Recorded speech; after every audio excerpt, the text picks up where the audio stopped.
izana mu gipangu araza turaganira noneho nyirizina.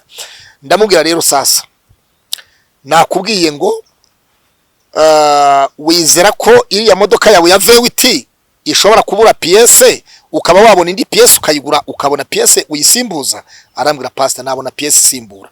Ipine yawe iramutse bastinze cyangwa se ipfumutse wizera ko wabona indi pine yayo ukayisubiza amati nayibona.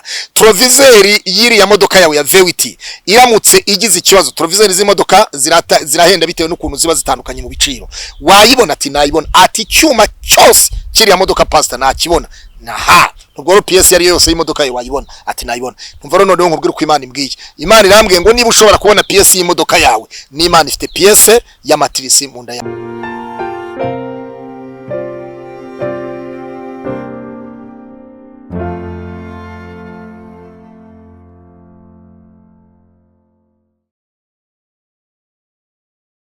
Ibihe byiza nshuti bakunze urugendo TV muri mu bice bitandukanye ndabasuje cyane. Nitwa Sam Gakire kumwe na Jerry ku buhanga bw'amajwi n'amashusho by'urugendo TV. Dukomeza urugendo rwacu, ndasuhuza abantu bari mu Rwanda mu bice bigiye bitandukanye, ndasuhuza abantu bari hanze y'u Rwanda mu bihugu bya Afrika, Iburayi, Amerika, Oceania, ibihugu bigiye bitandukanye byose. Abakurikira urugendo TV babandi bamaze kwinjira muri wa murongo turi kumwe muri rwa rugendo. Imana ikomeze kubaho umugisha kandi bashyigikira mu bikorwa muri gukora kuri screen za telefone zanyu cyangwa se za machine zanyu, biraterwa naho uri kurebera iki kiganiro.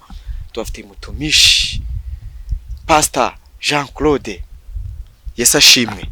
Yesu ahimbazwe kandi ahabwe icyubahiro muri byose. Imana ifite pièce ako kantu. Imana ifite pièce. Pièce zihese z'imodoka ziki? Niyo nkomoko y'iyo siro gukunda gukoresha. Imana ifite pièce. Twabanza tugasengaho. Byaba byiza cyane kurusha. Kuko ndumva unjyanye mu biganiro, tubanze dusenge. Mana data wa twese, uwera wa Isiraheli, Imana ikomeye, Imana igira neza, tugushimiye uburinzi bwawe bukomeye. Tware turyanye biremera, tubyutse biremera, tugeze muri uyu mwanya tubiremera. Niyo mpamvu tukweretse izina ryawe kugira ngo ryamamare mu isi yose.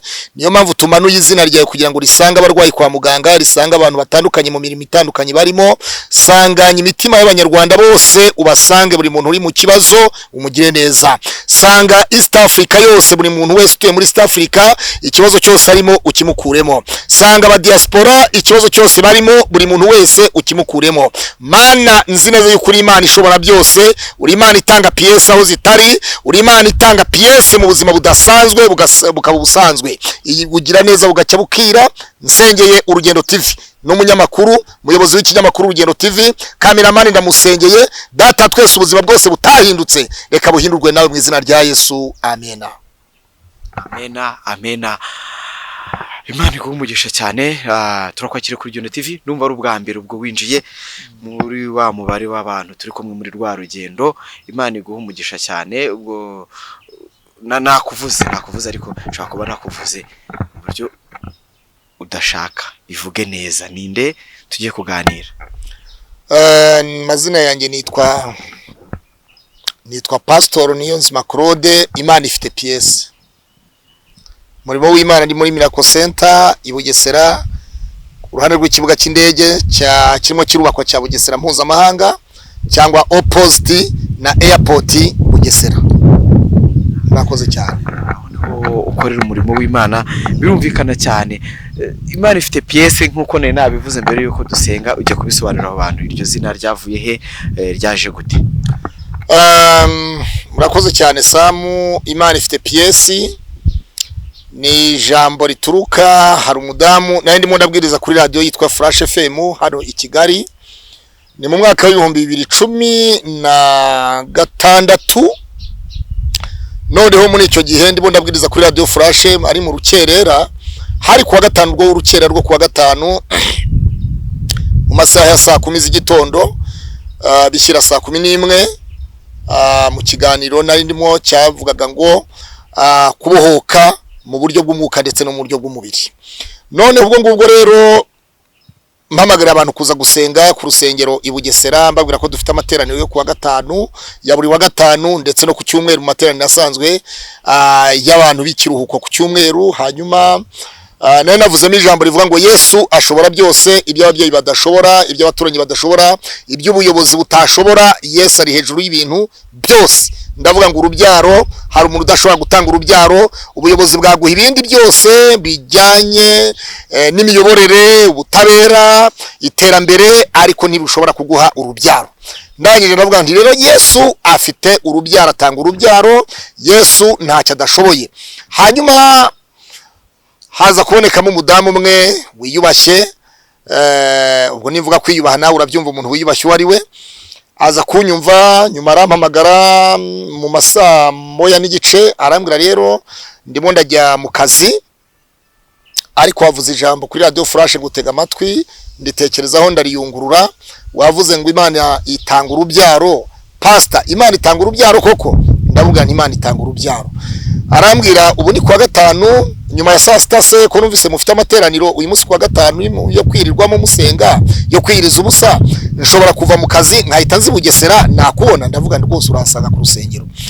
Hanyuma nyuma ya saa sita wa mudamu yaje kwatsa imodoka ye, aza ku rusengero, aje ku rusengero i Bugesera, araza asaga ndimo ndigisha, ndi ku gatuti ku ruhimbi, ndi mu ijambo rivuga ngo Imana ntahita avana umuntu nta n'ahandi itamugeza. Ndavuga ngo gusubizwa agaciro watakaje, iryo niyo jambo nari ndimo ku mudamu wapfushije umwana we muri Luka ibice 7:11 mu mudugudu witwa Nayini, nandi ku ijambo rivuga ngo gusubizwa agaciro watakaje. Noneho rero uwo mudamu araza, sinanamenye ko yaje, hashize akanya ninje mu kintu bita deliverance. Deliverance ni ukubohora abantu ariko ntakoze ku muntu, nkinjira mu magambo kavukire yawe, uburyo wavutse iwanyu babandwa, wavutse iwanyu baraguza, wavutse iwanyu mu baterekera, mu buzima busanzwe, ibyo byitwa deliverance, kwitandukanya n'iyo myuka yo mu gihe cya kavukire yawe. Noneho umudamu aza kwandika agapapuro, yari yaparitse imodoka ya vewiti nziza cyane, nuko ubwo yayiparitse amagara ku muhanda ku rusengero, ntiyayinjiza mu rusengero muri parikingi y'urusengero, ahubwo ayisiga hanze kugira ngo, kuko nanjye sinari namubonye, sinari nzi ngo ni muntu ki, kugira ngo mbese amashira kinyoma anyomoze, amenya ati pasiteri namvugaho ntabwo yambonye. Twavuganye kuri telefone, sinamubwiye ko mfite imodoka ya vewiti, sinamubwiye ko nsa gutya, sinamubwiye ko n'inzobe cyangwa ndigikara, ndi bugufi cyangwa ndi muremure. Ndemera Imana ya pasiteri murimo. Noneho birangiye, ngiye kumva numva ninje muri deliverance. Ndavuga nti madamu we wicaye inyuma, wowe wa mudamu we w'imibiri yombi wicaye inyuma wambaye amabubu, haguruka nkubwira iki Imana ivuganye nanjye. Ndavuga nti Imana irambwiye ngo watakaje agaciro. Uyu munsi none ufite agaciro ko mu kazi ufite agaciro, ariko mu rugo rwawe nta gaciro hafite. Ni kandi ndakubonamo ingwe ebyiri, hari urugo mbona rwatambutse, hari n'urugo rwa kabiri mbona. Arambwira pastor, nicyo cyanzanye, turi buvugane numakanya muri office, ariko sinamenye kari wa mudamu wamamagaye mu gitondo ambwira ngo pastor, Imana itanga urubyaro. Noneho service irangiye rero twinjira muri office, arambwira pastor, buri yuvuze mu rusengero ikimenyetso nari nasabye, imodoka yanjye iparitse hanze y'igipangu cy'urusengero. None rero pastor, uyu ikintu cyanzanye, wavuze ngo Imana itanga urubyaro. Nashatse umugabo, turasezerana, dufite ubuzima bwiza, dufite inzu nziza, twari dufite amataje, amagorofa nkangahe, dufite amamodoka, ariko nza kujya kubyara, ngira ikibazo cy'urubyaro, inda nenda gupfana n'inda. Noneho umwana aza gupfa, na matrisi indi byara iza kuvamo, kugira ngo ntapfa na matrisi bayikuyemo. Pastor, wavuze ngo Imana itanga urubyaro. Umugabo amaze kubona yuko nta kibyara, banguyemo matrisi, yashatse impamvu zose zatuma divorce ibaho, turatandukana, turadivorce, kuko yabonaga ko nta rubyaro atazongera kubona, nta mwana azongera kubona, ntacyo kimfitemo nk'umumaro. We yarakeneye kubyara, nubwo twari dutunze, dufite amagorofa, dufite amamodoka, ariko yarakeneye urubyaro ruturuka mu nda yiwe. Ubwo rero yahise yakereya divorce ibaho, turatandukana. Tumaze gutandukana, nyuma yaho naje gushaka undi mugabo wa kabiri, dukora ubukwe, ariko uwo mugabo ntabwo yashatse azi ko matrisi bayikuyemo. None pastor, tumaze imyaka 7-8 tumaranye n'uwo mugabo twirukanka dushaka urubyaro, azi yuko tutabyara, azi yuko twabuze urubyaro, ariko jewe jewe mba mbizi. Twari rukanse za Kibungo mu Gisaka, twarapfumaguje, twagiye za Cyangugu, twagiye mu Burundi aho bitaza Kibitoki, tugenda n'umugabo, ariko byaranze. Umugabo iyo yabaga ari muri konji, twarambukaga imipaka tukajya gushakisha urubyaro. Pastor, kwavuze ngo Imana itanga urubyaro, ni gute Imana yatanga urubyaro Pastor? Ndagira ngo rero ngaruke ku ijambo wambajije ngo Imana ifite pièce gute, bituruka hehe.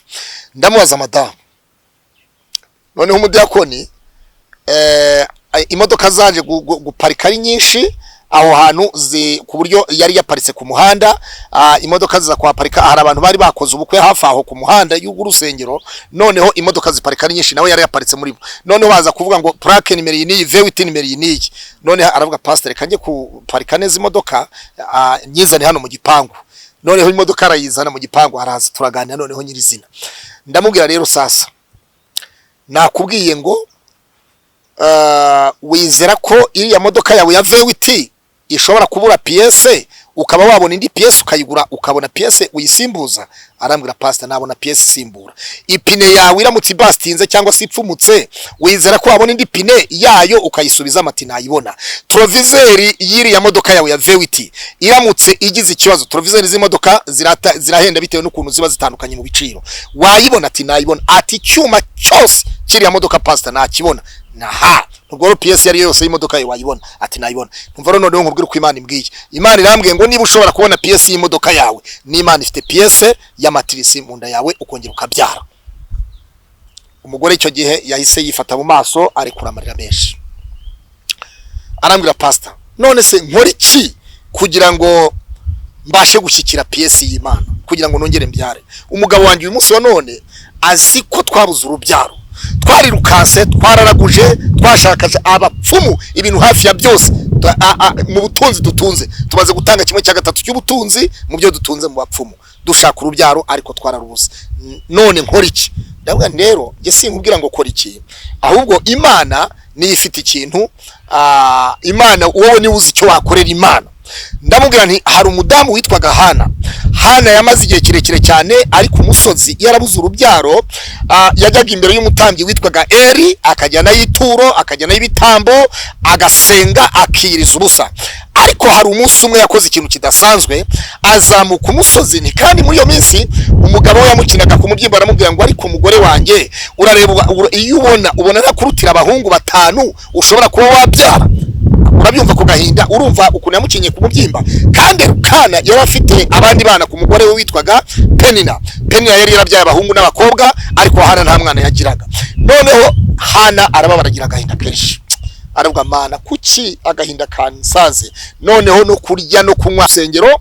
Azamutse ku rusengero ishiro, ajya mu rusengero avuga ijambo rimwe, aravuga ngo Uwiteka n'umwana w'umuhungu nzamugutura, azaba umukozi wawe, icyuma cyogosha ku mutwe ntikizigera kimugeraho. Ndakwinginze Uwiteka, wumva umugaragu wawe, wumva umujakazi wawe, unyumve unyiteho. Noneho Eli yaramurebaga, aramwitegezaga, arangije amubaza aramubaza Hana, wasinze wa mupfapfa we, byagenze bite? Nuko Hana asubiza umutambyi Eli, aramubwira ngo mutambyi wanjye, ntabwo ndi umwe mu bagore b'abapfapfa, ntabwo nasinze, nasinzwe, sindi umusinzi, sinywa inzoga, ahubwo ndimo natakira Uwiteka nga mu mwana amwe urubyaro, ndebe ko nabona umwana.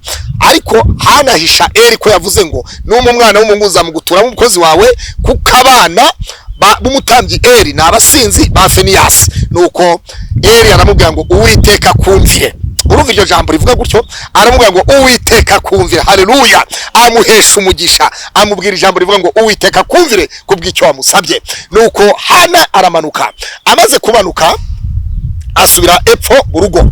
Noneho basubira kwa Eli, barasenga. Eli arabasengera, bajyana ituro. Bamaze kujyana ituro arabasengera, amaze kubasengera hanyuma arababwira ati nimugende, Uwiteka abaha icyo mwamusabye. Bibiliya iratubwira ngo nuko bagitaha muri uwo mugoroba, Uwiteka akora igitangaza. Rukana atera inda Hana asama inda y'umwana w'umuhungu. Umwana w'umuhungu amaze kuvuka bamwita Samweli. haleluya, bamwita Samweli. Iyo usomye Samweli rero wa mbere igice cya mbere ku murongo wa 26 haravuga ngo nuko Hana aravuga ngo nige wa mugore wahoraga nzi imbere yawe, nige wa musore wahoraga imbere yawe, nige wa musaza, nige wa mukecuru, nige wa mudamu wahoraga mu bitaro, nige wa mudamu warwaraga ibibyimba byari byaranze gukira ariko ibibyimba birakize, nige wa mugabo baterezaga inzu cyamunara ngarutse imbere yawe, nige wa musore. Imana ifite piyesi.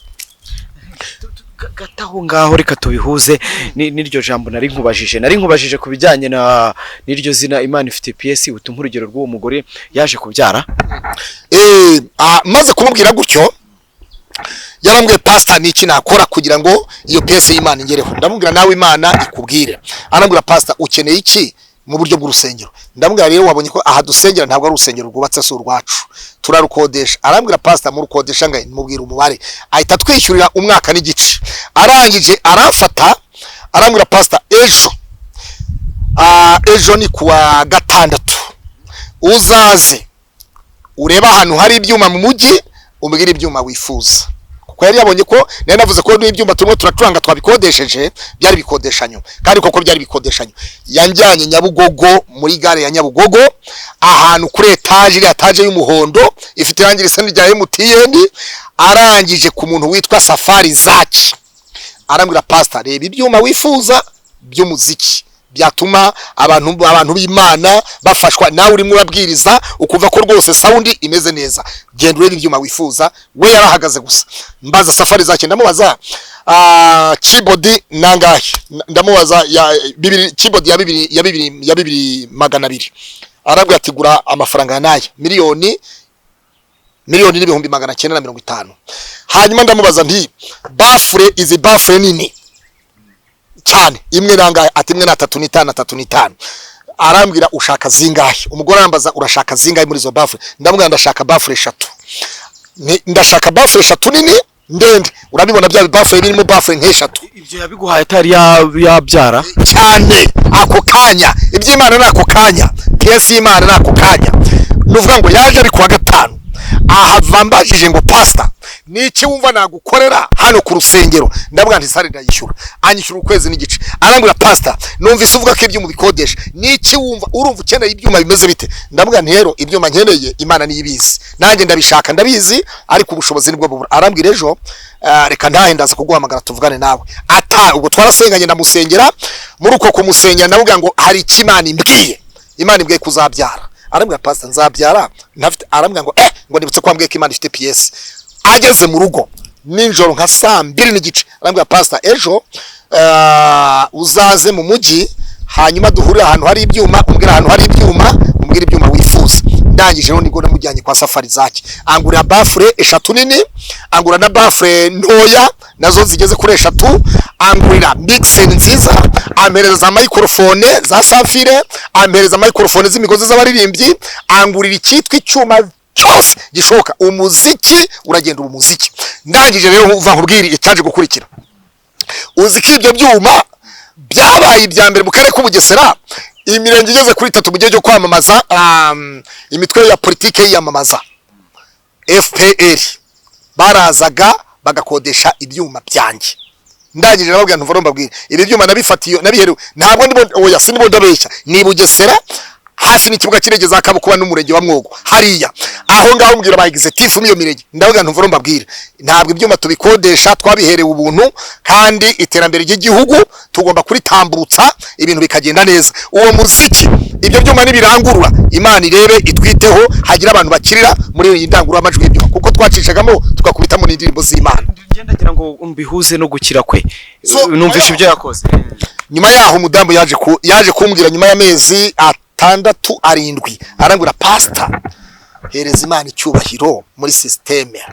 Ndavuga se hereza Imana icyubahiro muri systeme gute? Arambwira umva ku cyumweru uzaburi ku rusengero ko umugabo wanjye shaka ko tuzazana gusenga. Nti gute?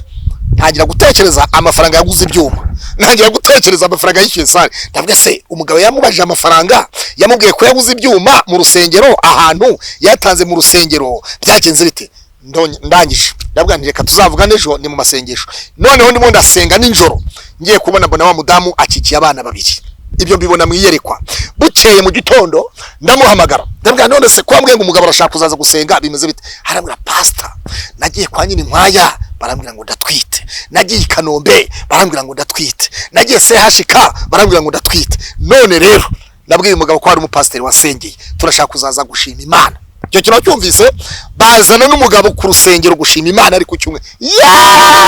Uzi imodoka zaparitse, haparika imodoka, umugabo yaje ari mu modoka yiwe n'umugore atwaye imodoka, hari n'abandi bantu bari inyuma baje kureba pasiteri watanze PS y'urubyaro. Baravuga twarirukanse, twaragenze, turashaka turabona. Uwo mugabo adusigira ikintu cyitwa agasheke, vuga ngo agasheke, ariko agasheke adusigira ikintu bita sheke.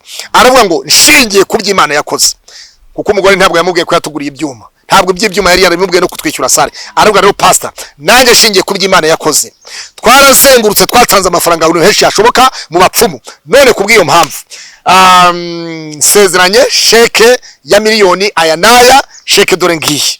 Wajya kwirotira uyu munsi, wagenda ejo, wagenda hirya y'ejo, iyi sheke nishyuye sare imyaka igeze kuri 3 n'igice, kandi twishyuraga 250 sare. Ukubye imyaka 3 n'igice rero urumva nawe urahita ubarisha umubare, wumva icyo aricyo. Umva icyakurikiye rero, kubera yuko bashimye Imana yatanze abana babiri, umukobwa n'umuhungu. Ndashaka rero kubwira abantu, wambajije ijambo PS naho ngaho ryaturutse. Ndangije ndavuga ngo Imana ifite PS. Rero nanjye PS ni nonaha, gukira ni nonaha, kubyara ni nonaha, iyo ndwara urwaye ni nonaha, hari PS je nonaha. PS y'urushako iraje, PS yo kubyara iraje, PS yo gukira iraje, PS y'akazi iraje, PS ya buri kintu cyose icyakunaniye cyose, hari PS y'Imana itanze. Soni yayitanga, nyoko yayitanga, ababyeyi bayitanga, ariko hari PS y'Imana ibyananiye abandi, Imana yo irabishoye. Iyo niyo PS ndimo ndatangariza abantu ku Rugendo TV.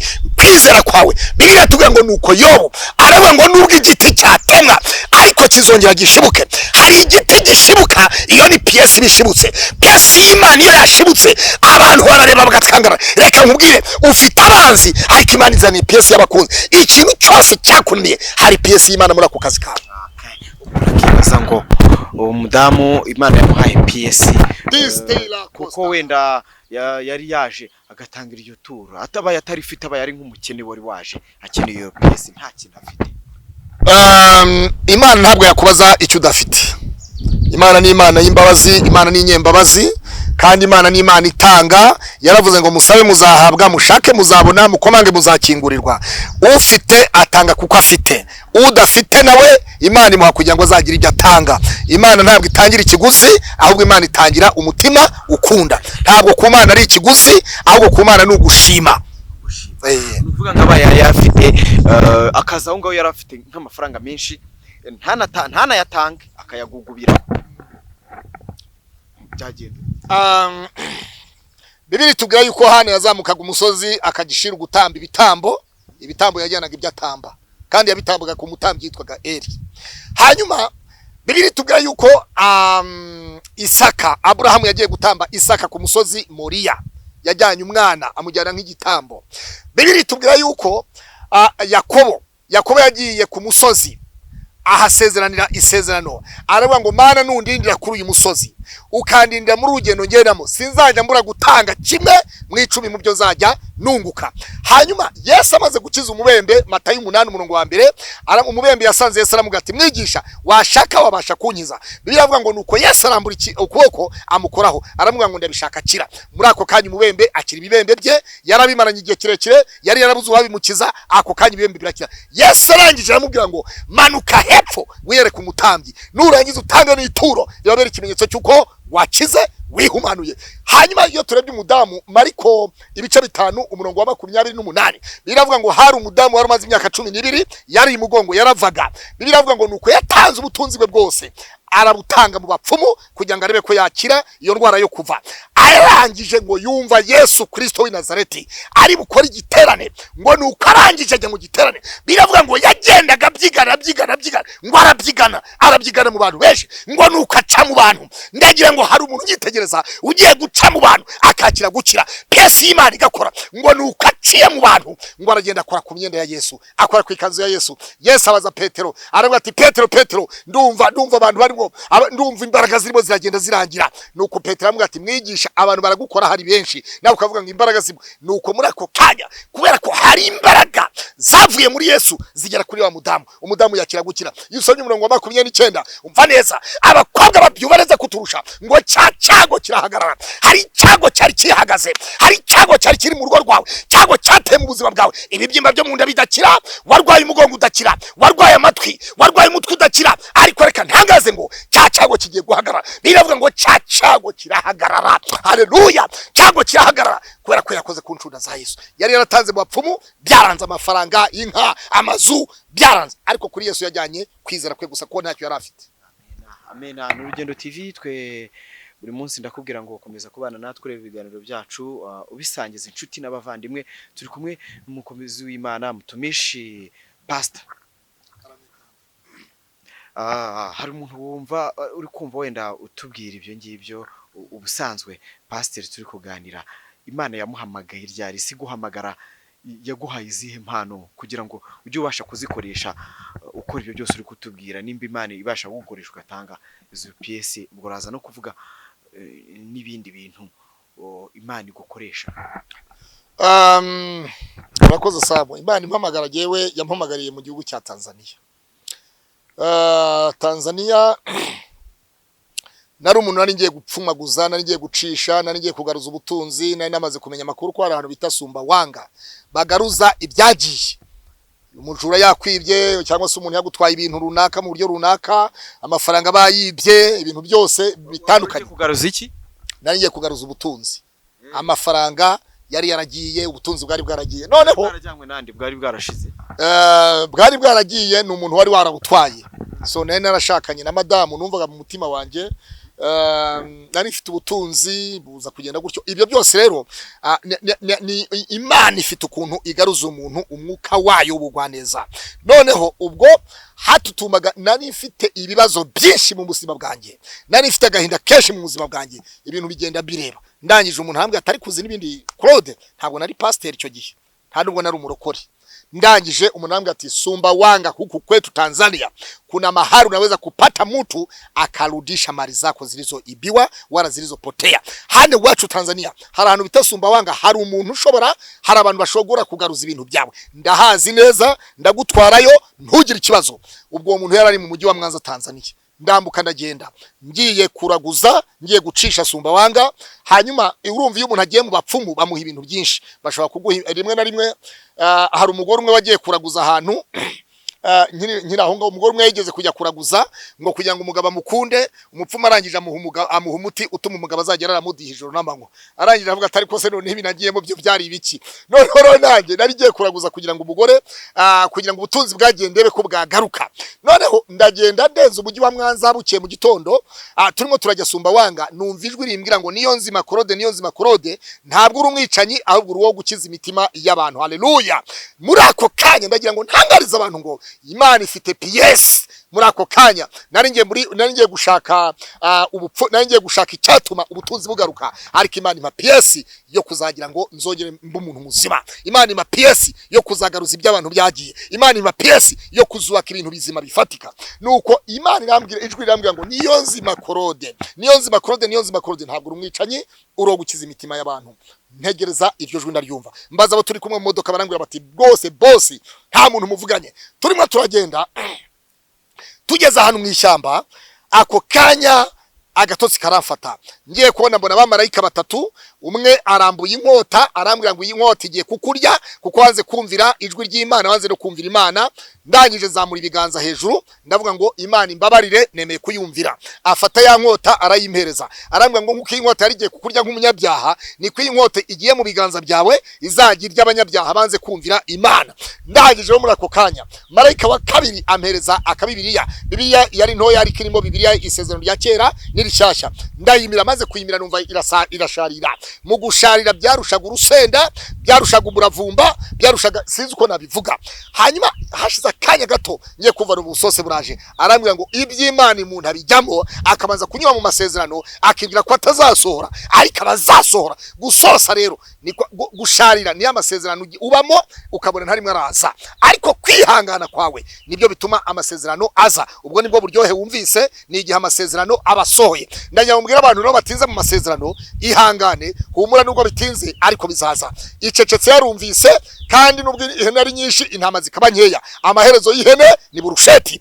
Muri ako kanya rero marayika wa gatatu ampereza itara mu ntoki, arambwira ngo iri tara rizakumurikira amahanga yose, aho uzakandagiza ikirenge hose uzahabwa umugisha, uzasengera abarwayi bakire, uzatuza akanwa kawe, icyo uzatura cyose kizaba umugisha ku buzima bw'umuntu wese uzavugaho ijambo rizima, kandi amahanga yose ari imbere yawe uzazenguruka isi yose. Muri ako kanya rero ndakanguka, nkangutse nsanga imodoka yapfuye. Sazi imodoka yapfuye, nuko ubwo ngubwo twari mu ishyamba, nari natwaye umukanishi, nsanga umukanishi ntari buvemo, mubwiye ntese mukanishi ko twazanye, ati boss niyo wampa miliyoni y'u Rwanda, niyo wampa miliyoni 3 cyangwa 5 sinava mu modoka. Umva intare zimwe zirivuga mu ishyamba ngo hi, umva intare, ntabwo navamo. Muri ako kanya Imana izana ubutabazi bwihuse.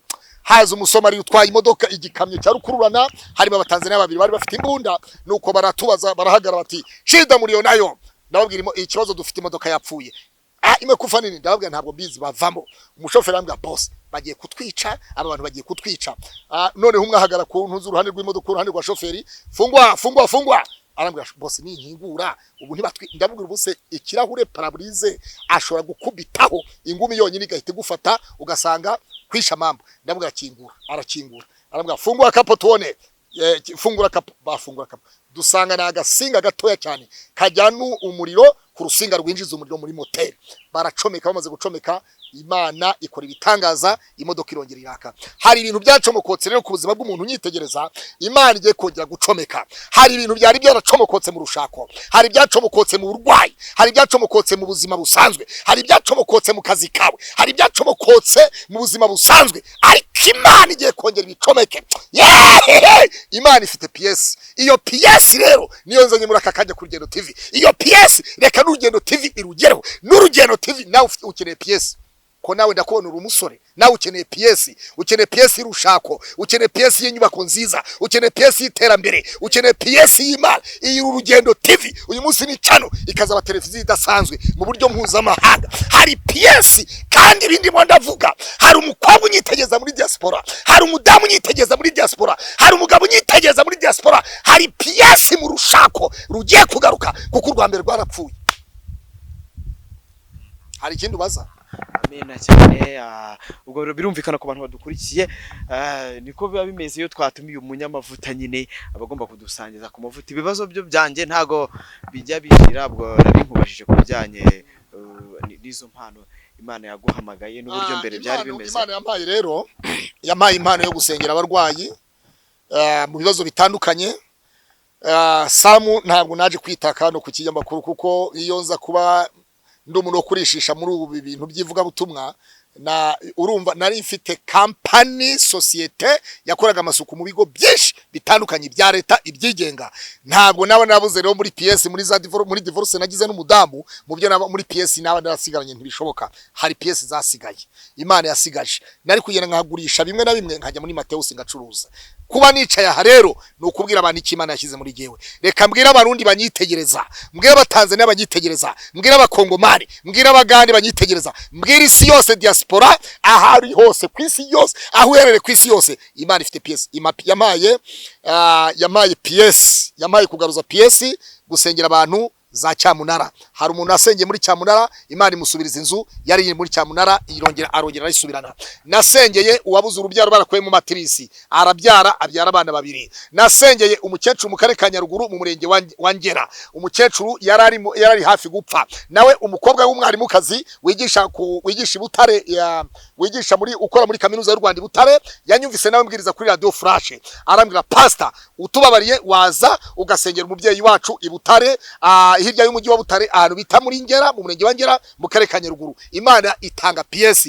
Aho tuvugana hari umuntu nasengeye mu ntara amajyepfo mu karere ka Huye, atuye mu karere ka Huye aho bita Itumba mu karere ka Gisagara. Uyu munsi wa none ni umwe mu bayobozi ku rwego rw'akarere, aranyumva aranyitegereza. Samu ntabwo ari ibintu by'ibipapirano na telefone ndi buyigwe, nzamuye ikiganza cy'iburyo, ndi umukozi w'Imana wasutswe amavuta n'Imana, telefone ndayiguha. Ni umuyobozi mu karere ka Gisagara. Naramubwiye nti mbonye ibyo urimo, Imana ibigukuyemo ikujyanye gukorera abaturage mu buryo bwa leta, mu miyoborere y'abaturage muri leta. Umudamu arambwira ati ariko pastor ibyo bintu ko numva bitarimo, genda umwigisha, genda umurezi w'abana ntibikunda. Ndamubwira huri, Imana irahagukuye kandi Imana ikurinze igifungo, Imana ikurinze parapara z'ibintu urimo urakora. Hari ahantu Imana igukize, mbonye abaturage bakuri inyuma. Uyu munsi wa none ni umuyobozi mu karere ka Gisagara, simvuze izina, jewe ndashaka guha nimero mwivuganire. Icyo ashaka kuvuga rero ni igiki? Imana yampaye gusengera abarwayi, Imana impa amaso areba, amaso yitegereza. Iyi Imana yavuze igashyira muri je umwuka wo kuvuga, ndayivugira. Iyi itamaye umwuka wo guhanura ntikirazira. Ntabwo nshobora kuvuga ngo jewe ngo niyite ngo ni prophet, oya. Ahubwo abona koreye, abona sengeye, abona bwiye ibintu ngo bibe. Ubu wowe ni nkubwira ikintu Sambu kigasohora uzanyita ko ni prophet.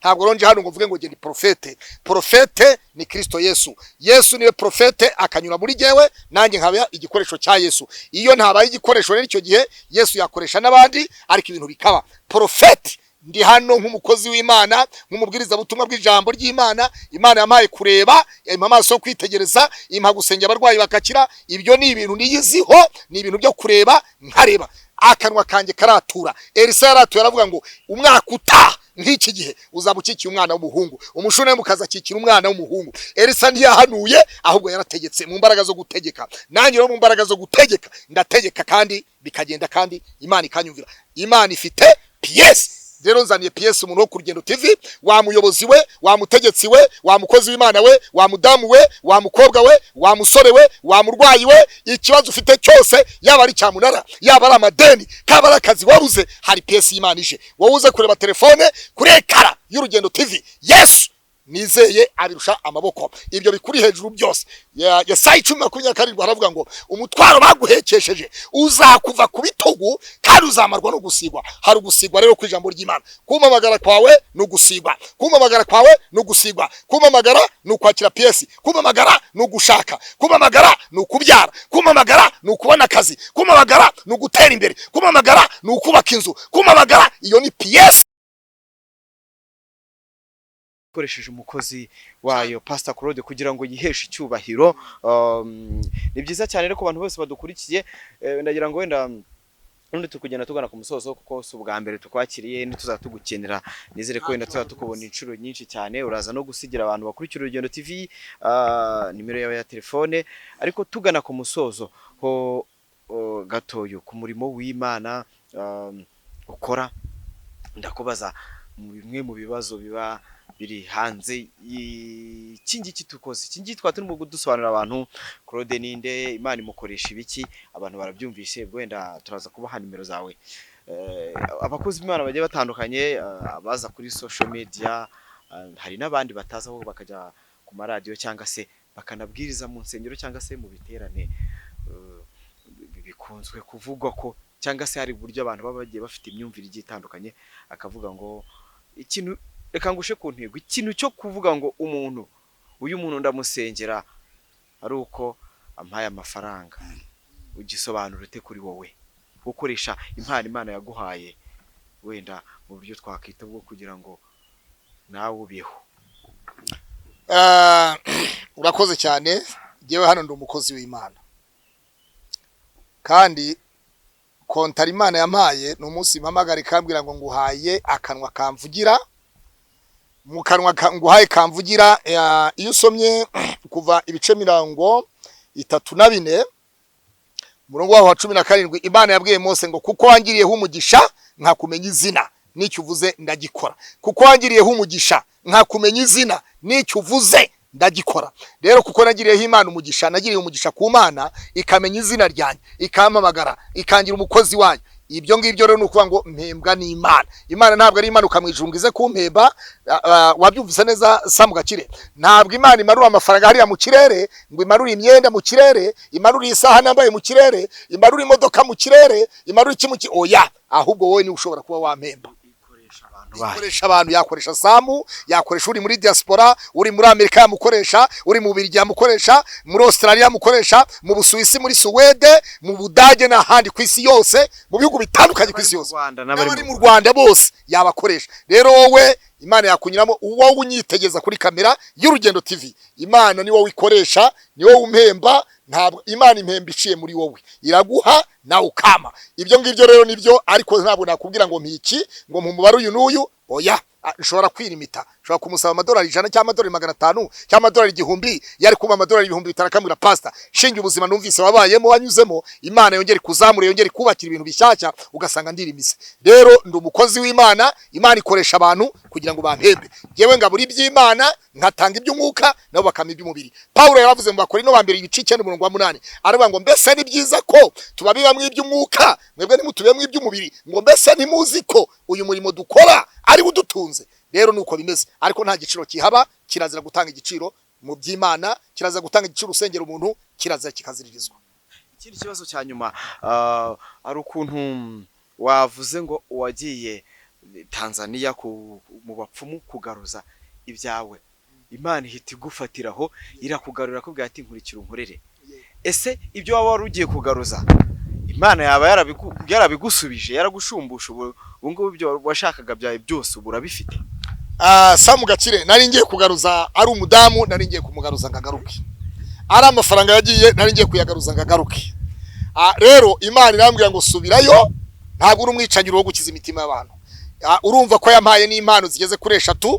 Impano ya mbere yampaye inkota itya inkota bura n'ijambo ry'Imana, byahise bikurikirwa na marayika wa kabiri. Marayika wa kabiri ampereza Bibiliya ndayimira, irimo amasezerano yose. Urumva ibyo nagiye gushaka narabikubiwe inshuro zirenga ibihumbi n'ibihumbagiza, kuko Yeremiya 29:11 haravuga ngo zibyo nibwira nzabagirira n'ibyiza, ntabwo ari bibi, kugira ngo mbareme mu mutima mushya w'ibyo muzabona hanyuma. Rero iby'Imana yashyizemo, yampaye ubutunzi buruta bwa mbere, yampaye imodoka ziruta za mbere, yampaye n'urushako rutu rwa mbere rugiye kwinjiramo, yampaye ibintu byinshi, yampaye amazu, yampaye ibibanza, yampaye abantu benshi, yampaye inshuti nyinshi, umva simfite, yanzamuriye izina, yanyamamaje isi yose, ntabwo nabona uko nabigira. Kandi ngarutse muri ako kanya, urumva ko ngiye kuraguza Sumbawanga, ngarutse ngeze hafi y'umupaka ahantu bitangara mujini, Imana yambwiye ngo nyura mu mujyi wa Ngara. Imana impuza n'umugabo w'umubishop w'umwaskofu, miliyoni 10 z'amatanzania. Ngeze ku mupaka ku Rusumo, uwo mugabo w'umwaskofu yaransengeye, ambwira ibintu byose, ambwira inzira naringiyemo, ibintu byose. Numva Imana iracyakora, Imana irakora. Yesu yavuze ngo data arakora, nanjye ndakora, kandi n'uyu munsi wa none nanjye ndacyakora. Data arakora, nanjye ndakora. Nasanze Imana ikora, ijambo Imana ivuga ntirizahera, magambo y'abantu arahera, iby'Imana ntibihera. Ngarutse rero uwo mutanzania miliyoni 10, muri ako kanya harimo miliyoni 600 z'amanyarwanda. Nari ngiye gutakaza Sumbawanga, bandira amafaranga y'ubusa. Imana irangiye ishumbusha essence karibira nakoze njya Tanzania, hotel nari narayemo, Imana insubiza transport, impa misiyo, irangije incomeka mu byayo. Rero ndashaka kubwira abantu ngo nuba mu by'Imana nayizaba mu byawe. Nukunda gusenga, Yesu azagusengerera. Nukunda iterambere, Yesu azaguteza imbere. Nukunda abantu, Yesu azagukundisha abandi. Icyo biba cyose uzagisarura. Nubibi neza uzasarura neza. Iyo bibya amasaka usarura amasaka. Intama ibyara intama, ihene ikabyara ihene, inka ikabyara inka, umuntu akabyara umuntu. Rero icyo biba, icyo ngicyo cyo uzasarura. Amena nicyo uzasarura. Ndasoje mbere yuko utanga nimero, ariko Reverend Pastor Abel Buhungu ni inshuti yawe, mujya mukorana ibiganiro. Hari ibiganiro bimaze iminsi bimukozweho. Hari icyo nakoze nabonye niyobokamana yasohoye ikindi, ubuhamya buri gutangwa uwo babyaranye, umugore we ndetse n'umwana we. Ibiganiro arabibonye. Ibiganiro nabibonye. Urabivugaho iki kuri mushuti wawe Abel? Nanjye ni inshuti yanjye. Rero Sam, iyo uvuze ngo kuri mushuti wanjye Abel, Sam uzi ko utari inshuti yanjye ariko uyu ntabwo uri inshuti yanjye. Uzi ko Abel atari inshuti yanjye ariko. Okay. kuko icyambere Samu kandi ngira ukuri kandi ukuri kwanjye ntabwo guca hirya ngo kubinyebererembe oya Samu sindasangira icyayi nawe Samu ntituricarana kuri table runaka Samu usibye kuba wantumiye ukambwira ngo nakubonye ku binyamakuru bitandukanye ndashaka ko waza ugasangiza abakunzi b'Urugendo TV nawe ugatanga ikiganiro Samu sindicarana nawe ubwo se nakwita inshuti yanjye gute icya kabiri Abeli buhungu sindaganira nawe sindasangira nawe sindagira nahuriye nawe hanu ku kinyamakuru umuntu ahita duhuza mu kinyamakuru umunyamakuru ducomekana dutyo birangiye rero nuko twamenyanye na buhungu Imana mugenzi wawe yubonye ibintu nka biriya mu kinyamakuru bimuvugaho ubifata uti icyambere rero buri hari nibyo ushobora kunenga noneho nkubwiza ukuri icyambere ndi bunenge ukunda kunenga se cyangwa cyane nawe nakunenga kiremo rwose nta kibazo uburyo ndi bukunenge ariko wowe kukunenga wowe wagira ngo witwikire witambikira wowe nawe wari bwatwitse bwitambikira uratunenga wiki bivuga nta kibazo abantu banabyumva icyambere nenga ndananenga na Pst. Mutabazi nushaka kubyandikeho rwose ndi serious Pst. Mutabazi afite umugore ajya avuga ko afite umudambi byumba Pst. Mutabazi buri munsi tumubona mu mujyi wa Kigali ntabwo ajya avuga mu byavuga ntavuga ati mvuye ibyumba urabyumva neza afite umudamu afite abana ntabwo yarakwiye gufata ibintu ngagura umufuka we ntuze ngo agiye gusura umugore wa Abeli asarasura umugore w'umugabo makuru dufite twabonye mu binyamakuru Urugendo TV Abeli twumvise ko afite uburyo agenera abana yabyaranye n'uriya mudamu uburyo babaho none se kujya atahamagaye Abeli ambwiye ati Pst.Abel ndifuza ko tujyana nawe kuri wa mudamu mwatandukanye tukajya gusura abana bawe hari imfashanyo ufite hari inkunga afite ngwiro tujyaneyo so akajya kujya mu kiganiro cyo kumusebya ibyo ntabwo gena byemeye nka Apotre iki kiganiro neza nta hantu Mutabazi asebya Abeli yasuye umugore we nk'umuntu watawe n'umugabo icyatumye mujye mwajyangwe nuko Mutabazi yaragiye gusura umugore wa Abeli none se yamusuraga yaragiye kumurambagiza se yamenye ko Abeli yamuteye yaragiye kumushaka ngabo wa kabiri yaragiye kumusura nk'umuntu watawe n'umugabo kandi akamutana abana benshi kandi ubuzima bw'Ikigali kwese turabuzi ngo amakuru se amakuru mfite uriya mugore ngafite umugabo wa mbere ibyo Abeli yari uwa kabiri kandi uwo mugabo wa mbere ngo aracyaharaba mu Ruhengeri niyo makuru mfite Abeli nawe arahari none Mutabazi rero yagiye mu rugo rw'abandi ahubwo buriya ibintu by'umugore n'umugabo rero ese Mutabazi nje nta kosa mubaraho nje ndagira unyibwirire kuri Abeli yewe ikibazo oya banza wumve jewe ndacyabivuga no kuri Abeli ndahaza n'Abeli nawe ndamuzaho nawe ndaje rwose murase kuko ari kw'icyambere jewe ntabwo ibintu byo gutwika ngo kwiyamamaza ntabwo ushobora kuza kwiyamamaza ngo niyamamazanye 50,000 nabyo bishobora kuba bitagera ngo ngura umuceri ngura igitoki ngura ibiki Yesu yaravuze ngo akaboko k'iburyo nigatanga akibubuso nikabimenye uyu munsi wa none aho ngaho nitunyuraho ntabwo ndibuze kubyemera cyane kuko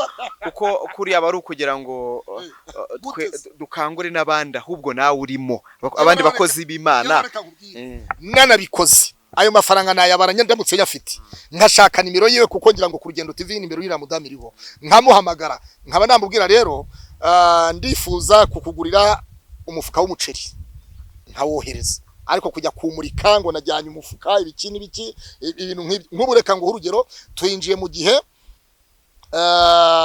ubu ngubu urabona twinjiye mu gihe cy'icyunamo cyo kwibuka jenoside yakorewe abatutsi ahubwo bigiye kirageze abantu nibibuke abapfakazi ba jenoside bibuka inzu zirimo zirasenyuka zabomotse zubatswe na leta ariko zikaba zirimo ziragenda zisenyuka urabyumva neza kubikora twayitangaza makuru abo kwerekana abandi ko bishoboka ko wa muntu ahari ko hari nabandi bameze nkawe ariko no buri reka nkubwire kujya mu rugo rw'umugabo utamuteguje ariko ziko buri akiri umugore w'Abeli yarutaye gute ariko Abeli umugore arembera ko bafitanye abana icyo kintu wacyumvise neza arembera ko bafitanye abana warangiza ugafata utimfasha itangaza makuru ngiye kwigaragaza ngiye kwiyamamaza ngiye gukora ibindi binibi ntabwo ari byo fata amafaranga yohereza umuntu niba ari ikiganiro Mutabazi yagomba kugenda mugakorana ikiganiro n'ibyo ngibyo tutanabibonye ko yabitwaye uruhare rwa Mutabazi rwa Abeli none urwa Abeli rosasa urwa Abeli uyu munsi wa none uruhare rwa Abeli iki urambaje uti nabonye mukorana ibiganiro twarabikoranye hari n'inka namugabiye niyayo kuko yambwiye yuko ngo yahanuye ubuhanuzi ngo ku gihugu cy'u Burundi ndamubwira rero Abeli biriya bintu wavuze ntabwo bizasohora yarahanuye nanjye ndahanura ahubwo naranabi n'inkabiri namwemereye n'inka y'intego sinamugabiye twarateze ahubwo ikibazo icyanyemeje kwabera besha yabeshye nuko namubwiye ntese wowe uramiki arambwa ngo oya ngo kandi je nagabiwe urabyumva neza so rero nawe rero hariya yagombaga kwihagaraho nk'umuntu w'umugabo akavuga Pst.Claude nibidasohora ibyo nahanuye nanjye nkwemereye inka zirenga izi ebyiri kuko je namwemereye inka ni yayo yagombaga kumpa inka enye urabyumva neza ariko yaravuze ngo je nacungaba ngo kandi je inka yanje ndayitegereje kuyitegereza rero kare hari reka nkubwire ako ikiganiro ntikirimo kirekire kuko aho ngaho uranshotoye urantonetse bora reka nkubwire Bibiliya yavuga ngo ubutegetsi bwose buturuka ku Mana twubahe abatuganza twubahe abadutegeka ntabwo amatora ahoraba iya byibuze yaza kuvuga ati nabonye CNDD-FDD itsinda amatora manda ya mbere ariko manda ya kabiri izatsinda agatorwasa aho ngaho abantu bari kugenekereza bakagira ibyo bagenekerezamo ariko aravuga ati reka dibyo nahanuye niko kuri ndamubaza ntesaberi uyu munsi kubona CNDD-FDD yatsinze amatora ko tutigeze tubona honorable agatorwa asaba president urashaka kuvuga ko bizagenda bite ngwereka dangu y'imanda ngo ntabwo president azoyiheza ngo ntazoyiheza ngo nakora n'ukuri ngo je nka yanje niyo ndamubwira nti jewe nzobiguha ariko reka nkubwire ntibizabaho ntabyo azabona zira n'inzozi nijya bavuga ngo umva zira n'izanzozi bavuga ngo umutindi arotarya cyangwa umworo arotarya cyane wenda tuterwajya kure ubutumwa umuhano ubuhe abero uramubwira iki ubutumwa ndi buhe aberi ntabwo nshaka kumusenya sinana musenya kirazira gusenya umukozi w'Imana ariko hari ibintu umuntu akora akagirwa inama n'abagenzi be rero mbwire n'abakunzi batwitegereza barundi isi yose itwitegereza abera kwe kugaruka ku rugendo TV hano Munyarwanda aciye umugani ngaho umupira urengeye naho urengurirwa akavuga rero ntararose inzozi nsanga naravangiwe muri uko kuvangirwa rero nsabye imbabazi igihugu cy'u Burundi nsabye abarundi banyitegereza nsabye umukuru w'Iburundi umukuru w'igihugu cy'u Burundi na honorable agatorwasa ibyo nari naguhanuyeho nari navangiwe wabyumvise neza ntabwo arabere umva nkubwire kuvangirwa rega abantu baravangirwa dushobora kurota inzozi nk'ubureka nkubwire ubusiri iri joro narose ndi kumwe na president wa Republika w'u Rwanda Paul Kagame ubuse nkangutse nsanga ni mwishuka nsanga ni mwikuvureri wanje ndebye nsanga ndamubuze nsanga ni urumva ndamubura urabyumva neza ariko namurusa ariko ibyo bisobanura ko naranye n'Imana kurota president w'igihugu Bibiliya itubwira yuko umwami ahagararira Imana mu gihugu ubirije nararanye n'Imana ntabwo bivuze ngo president nshobora kuzamubona tukaganira amaso mu yandi oya ahubwo nararanye n'Imana ubuse mpagarara humvuge ngo naboranye na president wa Republika rero abera ashobora kuba yararose yariri warota yiri watekereza ibitekerezo bimuri mu mutwe urumva hari ibitekerezo byamubaye mu mutwe nk'umunsi wose arangije arabirota arangije rero hanura ibitari byo biriya rwose ntabwo ari byo yebo ndamwezuye imbere y'abarundi n'imbere y'isi yose ngo mubabarire n'Imana yavuze nawe ibyo atatekereje kandi si Imana yavuze icyakoze aberi nk'umuntu w'Imana akwiye kuzagaruka genzana bimusaba mu bwenge rero tujyane ku rugendo TV ujye kubibura ibyo wabibye kandi n'abarundi nabo abarundi bakwitegereza bazagufata nk'umukozi w'Imana erega kugwa Bibiliya avuga ngo wa mwanzi wanje we kunyishima hejuru n'ingwa nzabyutswa n'umwami arangije habakucyavuga ngo nzahagara ku munara wanje ndindire ntegereze numva ikimana imbwira rero aberi ndifuza ko yagaruka ku rugendo TV aho yavuga iki kiganiro cyose akabibura reka nshimire umuntu wese ukurikira urugendo TV ari by'ikiganiro reka nshimire Pst.Claude Imana igumugisha cyane kwitabira ubutumire ku rugendo TV ariko tunasoza mu abantu badukurikiye bakurikira urugendo TV hari igihe batubwira ati uwo mukozi w'Imana nimero ze nibiki turaza kuzishyiraho hejuru ariko none wazivuga kugira ngo ubasha gukurikira ikiganiro wenda azumvemo murakoze cyane bakunzi b'umusaraba bakunzi b'urugendo TV bakunzi ba Pst.Claude ndagira ngo babwire ngo kwizera Imana niyo tangiro ry'ibintu byose haracyari ibyiringiro yuko PS y'Imana igaruka ku buzima bwawe wowe urwaye impyiko warugiye kubagwa warugiye mu Buhinde warugiye Faisal n'ahandi cyamunara yari tutumbye ku mazu yawe, imodoka zawe, akazi, bari bakwirukanye mu kazi, ariko Imana izanye piyese ikugumiza aho ngaho. Wabuze urubyaro, hari piyese itanga urubyaro. Umugisha w'Imana ube kuri mwebwe mwese aho muri hose ku isi yose mu izina rya Yesu. Telefone yanjye rero ni plus cyangwa se guteranya 250 7 82 51 15 97 plus 250 7 82 51 15 97. Pastor Pst.Claude, wampamagara wanyandikira kuri WhatsApp, iyo nimero iri WhatsApp, wampamagara WhatsApp call, hose twavugana. Kandi abantu mwese muri kwisi yose mbasabiye umugisha w'Imana. Mana ndagushimye mu izina rya Yesu, ngushimiye kurinda kwawe gukomeye. Waravuze biraba, utegetse birakomera. Nta rindi zina twahawe mu isi no mu ijuru ryo gukirizwamo usibye rya Yesu Kristo w'i Nazareti. Mana ndagushimye ko ari we mukiranutsi w'abakiranutsi bose, ni wowe uduha gukiranuka. Ku bwacu bitwara abantu, nta nubwo twaraba gukiranuka. Kera twari imbata, ariko twabatuwe n'ijambo ryawe Kristo Yesu. Urakoze Kristo kutwemera ukatugabiza umurimo wawe. Muri aka kanya nsengeye umuntu wese witegereza Urugendo TV, ugiye gufungura akora subscribe, agakora share muri bagenzi be. Reka data twese dusangire ibitekerezo byo kugaruka ku bwami bwawe. Ijambo ryawe reka ryamamare ku isi yose, kandi buri muntu wese wihebye reka yakiri ihumure ryawe. Urakoze Kristo kubyumva no kubikora. Duhumurije buri muntu wese. Sengeye Pst.Abel Buhungu, Mwami Imana umusange kuruta uko wamusanze mbere, umukoreshe kuruta uko wamukoresheje mbere, umugire neza, yongera garuke, umuhe kwicunuza muri we, kugira ngo data twese ubwami bwawe burushaho kwamamara mu isi yose. Twe kuzaba abahanuzi b'ibinyoma, twe kuzajya tubonwamo ko turi abahanuzi b'ibinyoma, ahubwo data twese tujye tugaragara nk'abakozi bawe mu gihe gikwiriye n'ikidakwiriye, tujye tugaragara imbere y'ubwiza bwawe. Urakoze Kristo Yesu. Bana buri muntu wese dusengeye imiryango yose, abatakaje ababo, ababuze ababo, ababuze ibyo kurya, ababuze ibyo kwambara, ababuze pfa na ruguru, abo bose ubagire neza. Imfubyi n'abapfakazi turabasengeye. Dusengeye igihe tugiye kwinjiramo muri igihugu cyacu cy'u Rwanda. Mwami Imana, twibuka jenoside yakorewe abatutsi muri 1994. Buri muntu wese wabuze uwiwe umusange, umuhumurize. Ni wowe Imana ihumuriza, ni wowe Imana itanga ihumure. Kandi buri munyarwanda wese nawe data twese umusange, uhumurize umutima we. Wari wihebye, umuhe data twese kunezerwa. Ineza n'ubuntu bwawe. Urugendo TV ndayisengeye. Ijambo ryawe reka ryamamare ku isi yose binyuze mu Urugendo TV, kandi akanwa kanjye ukamamaze kutukora kwiyamamaza, kuko uri Imana ishoboye byose mu izina rya Yesu. Amena.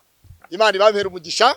Ndabakunda cyane. Shalom shalom bene wacu muri hirya no hino ku isi yose, muhabwe umugisha. Numamagara nzakwitaba, ntabwo nzagusubiza inyuma, kuko nawe uru rubyaro rwa Aburahamu. I love you so much. You are welcome.